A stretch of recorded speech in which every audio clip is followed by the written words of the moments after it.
Сайн байцгаана уу? Бид нар Монгол Улс сургуулийн 8-р ангийн сурагч лам дээрээ болон Мичэд байна. өнөөдөр бид нар агаар ба усны бохирлын талаарх болон тэдгээрийг бууруулах арга замыг тайлбарлана.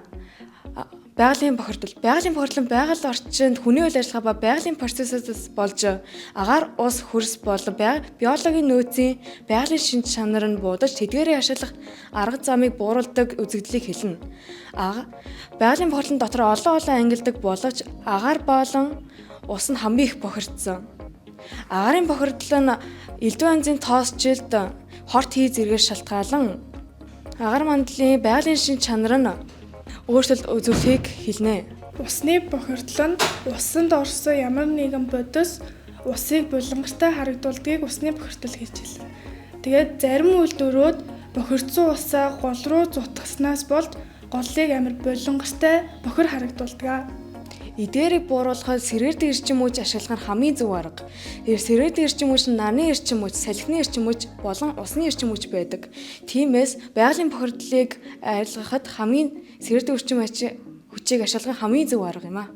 Агарын бохирдолтой бас усны бохирдолтой хэсэг байна.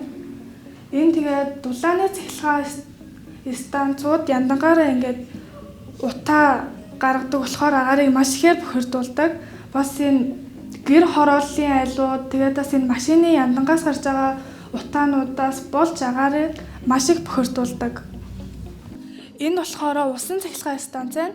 Энэ усан цахилгаан станц нь ажилласнаар энэ орон сууцуудыг дулаан болон гэрлээр хангадаг.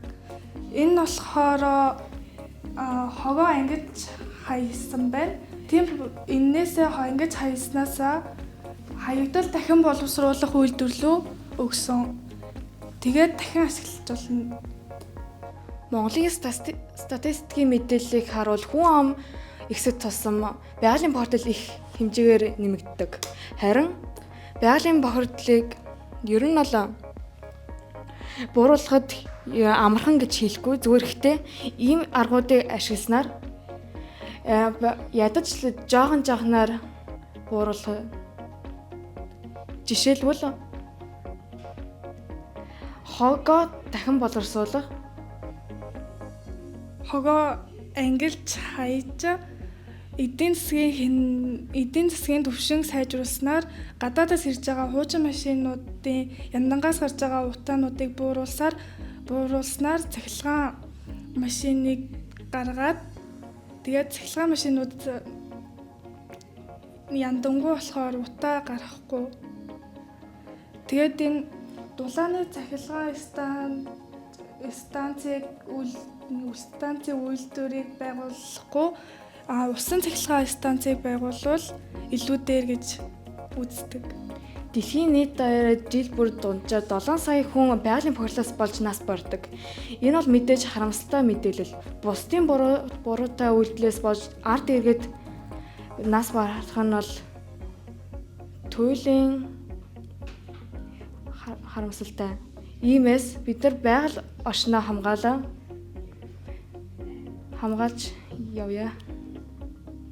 Энэ одоо нөгөө нэг энэ хөдөлж байгаа энэ юмнуудыг хийхэд жоохон хүндрэлтэйсэн. Гэхдээ манай өвөө эмээ хоёр маань тусалснаар энийг хийж дууссан.